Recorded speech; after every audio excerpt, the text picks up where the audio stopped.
پر عمل کریں۔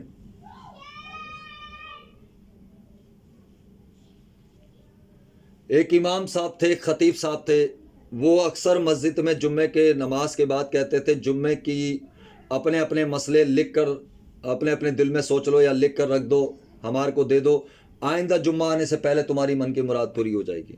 تو کئی لوگوں کی مرادیں پوری ہوتی تھی، جن کو اولاد نہیں تھی ان کو اولاد ہو جاتی تھی، جن کے کاروبار نہیں تھے ان کے کاروبار ہو جاتے تھے، جن کے گھر میں جھگڑے تھے، فساد تھے، وہ جھگڑے ختم ہو جاتے تھے، جن کے گھر میں نفرت تھی وہ نفرتیں ختم ہو جاتی تھی، جن کے گھروں میں کچھ رنجشیں پیدا ہوئی تھی وہ رنجشیں ختم ہو جاتی ہیں، اور کچھ معاملات ایسے ہوتے ہیں جو ایگزامینیشن دینا چاہتے ہیں کامیاب نہیں ہو پاتے، جو نوکریاں کرنا چاہتے ہیں نوکریوں پہ لگ نہیں پاتے، بے روزگاری بڑھ تو وہ مراد پوری ہو جاتی تھی، وہ لکھ کے دے دیتے تھے امام صاحب کو جمعے کی نماز کے بعد، اور جمعہ آنے سے پہلے ان کی مراد پوری ہوتی تھی، اور وہ دعوے سے کہتے تھے، گارنٹی کے ساتھ، وہ گارنٹی کے ساتھ دعوے کے ساتھ کہتے تھے الحمدللہ۔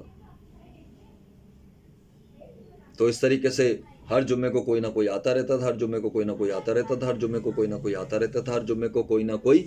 آتا رہتا تھا۔ ایک دن ایسا ہو گیا کہ ایک شخص نے کسی کا قتل کر دیا اور وہ واجب القتل ہو گیا، اس کو پھانسی ہونی تھی اور پھانسی کی سزا جج صاحب سنا چکے تھے، وہ اپنی مراد کے لیے آ گیا، مراد کے لیے آیا تو خطیب صاحب کو دے دیا۔ خطیب صاحب نے کہا بھائی تمہاری مراد پوری ہو جائے گی، جمعے سے پہلے تمہاری مراد پوری ہو جائے گی، جمعہ آنے سے پہلے، آئندہ جمعہ آنے سے پہلے تمہاری مراد پوری ہو جائے گی۔ وہ بدھ والے دن پہنچ گیا، دوسرے دن پہنچ گیا، خطیب صاحب نے کہا ہم نے تمہیں کہا جمعے سے پہلے تمہاری مراد پوری ہو جائے گی، پھر وہ چلا گیا۔ خطیب صاحب غصہ آ گیا، ظاہر سی بات ہے ہم تمہیں کہہ چکے ہیں، جب ہر کسی کو کہتے ہیں جمعے سے پہلے تمہاری مراد پوری ہو جائے گی، تمہاری مراد پوری ہو جائے گی، تمہاری مراد پوری ہو جائے گی، تو اب خطیب صاحب پریشان۔ پھر وہ بدھ والے دن چلا گیا، سرکار کل جمعرات ہے، ہاں جمعے سے پہلے تمہاری مراد پوری ہو جائے گی۔ پھر وہ جمعرات کو چلا گیا، بولے خطیب صاحب نے کہا جمعے سے پہلے تمہاری مراد پوری ہو جائے گی، میں نے تمہیں کہہ دیا نا، جب بتا دیا تو جمعے سے پہلے تمہاری مراد پوری ہو جائے گی۔ اس نے کہا جی۔ پھر وہ رات کو پھر چلا گیا، جمعرات کی رات، بولے حضور کل جمعہ ہے، ہاں جمعے سے پہلے تمہاری مراد پوری ہو جائے گی، جمعے کی نماز میں آنے سے پہلے مسجد میں تمہاری مراد پوری ہو جائے گی۔ اب جی وہ مسئلے مسائل اس طریقے کے ہو گئے، کیونکہ اب خطیب صاحب نے تو کہہ دیا، اب وہ خطیب صاحب نے جب کہہ دیا تو اللہ پاک ہر ان کی مراد کو، ہر ان کے منہ سے الفاظ نکالے، ان کے شبد جو منہ سے نکلتی تھی وہ اللہ پاک پورے کرتے تھے اور کرواتے تھے، تو اللہ پاک پوری کرتے تھے۔ تو میرے دوستو بزرگوں، جمعے کی نماز ہو گئی، اس نے کہا خطیب صاحب آپ نے کہا تھا کہ جمعے سے پہلے مراد پوری ہو جائے گی۔ پھر وہ پہنچ گیا، تھوڑی دیر کے بعد اچھا جی تکلیہ کر کے ملتے ہیں، جی پہنچ گیا، جمعے سے پہلے تمہاری مراد پوری ہو جائے گی۔ ارے جمعہ ہو گیا ہے، جمعے کی نماز ہو گئی ہے، سب کچھ ہو گیا، تو فرمایا خطیب صاحب جمعہ نکل گیا، تو کہا کہ تمہاری مراد پوری ہو چکی ہے،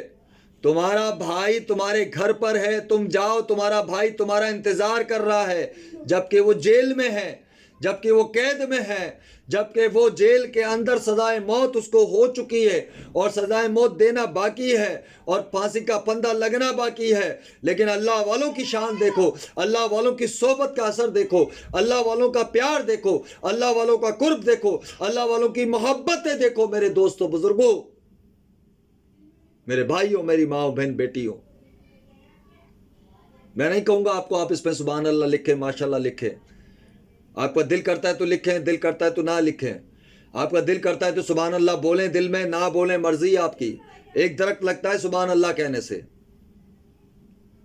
میں نہیں کہوں گا کہ اس پہ ماشاءاللہ لکھیں، یا اس پہ آپ لکھیں کہ جی بہت اچھا بیان اور نصیحت کے اوپر بیان ہے، میں نہیں کہوں گا۔ اللہ والوں کی صحبت، اللہ والوں کا قرب دیکھیں، کہ اس خطیب نے کہا کہ تمہارا بھائی تمہارے گھر پر انتظار کر رہا ہے، وہ شخص کہتا ہے میں تو گھر کو بند کر آیا ہوں، تالا لگا کر آیا، میرا گھر کیسے کھل گیا، میرا گھر میں کیسے میرا بھائی چلا گیا، وہ سوچتا ہوا چلا گیا، جب جا کے دیکھا تو اس کا بھائی موجود۔ اب وہ جیل میں سے کس نے نکالا؟ وہ پھانسی کے پھندے سے کس نے باہر نکالا میرے دوستوں بزرگوں؟ یہ اللہ والوں کی شان ہے کہ وہ خطیب جو تھا ان کی والدہ ماجدہ ہر مہینے 11ویں کیا کرتی تھی اور 11ویں شریف منایا کرتی تھی، چاہے وہ سوڑی سی سرنی سے بنائے یا کچھ بھی بنائے، لیکن 11ویں اللہ کی بارگاہ میں ان کی قبول ہوتی تھی، اور غوث پاک کی بارگاہ میں 11ویں قبول ہوتی تھی، اور 11ویں سے جو نسبت سے جڑے ہیں ان کی بارگاہ میں 11ویں قبول ہوتی تھی۔ تو ایک دن ایسا مقام آیا کہ حضور ان کے پاس نظر کے نیاز کے پیسے نہیں، تو وہ جو ہے خیرات کے پیسے نہیں، تو وہ جو ہے حضور غوث پاک رضی اللہ تعالیٰ عنہ ان کے دروازے پر پہنچ گئے ان کے پاس سرنی لے کر۔ حضور غوث پاک رضی اللہ تعالیٰ عنہ ان کے دروازے پہ پہنچ گئے سرنی لے کر، اور حضور غوث پاک رضی اللہ تعالیٰ عنہ نے دروازے پہ دستخط دی، اور دستخط دینے کے بعد فرمایا کہ یہ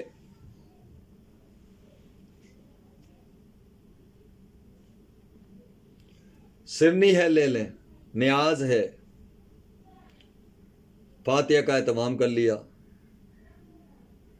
سرنی دے کر چلے گئے۔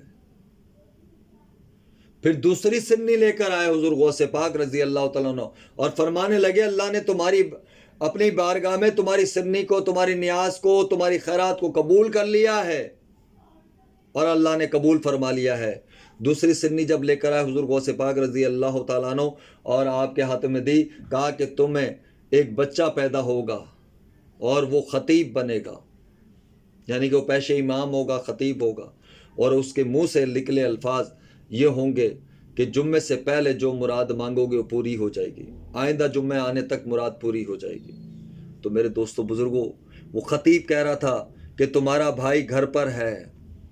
وہ جیل میں تھا، سزائے موت ہو چکی تھی، سزا سنا دی گئی تھی، جج صاحب پھانسی کا فیصلہ دے چکے تھے، پھانسی کا پھندا لگنا باقی تھا۔ میرے دوستو بزرگوں، اللہ والوں کی شان دیکھیں، اللہ والوں کے منہ سے نکلی شبز اللہ تعالیٰ پوری کرتا ہے۔ جب اللہ کی بات کرو گے، اللہ کی بات مناؤ گے، اللہ کی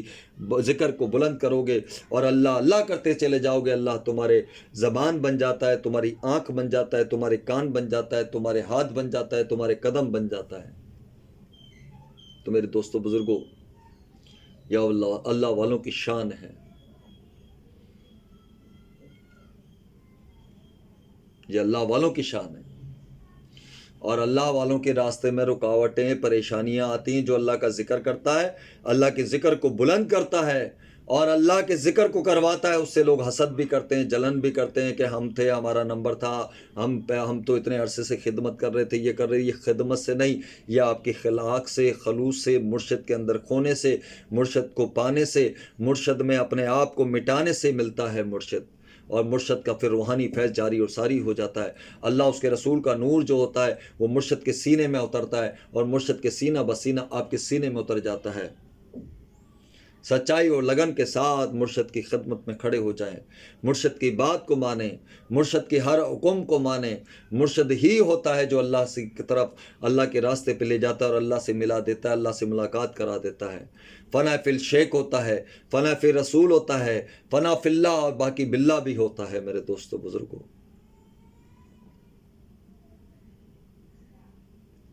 سمجھے میرے دوستو بزرگوں، تو یہ اللہ والوں کی شان دیکھیں آپ، یہ اللہ والوں کی شان ہے۔ اور ابھی محبوب الہی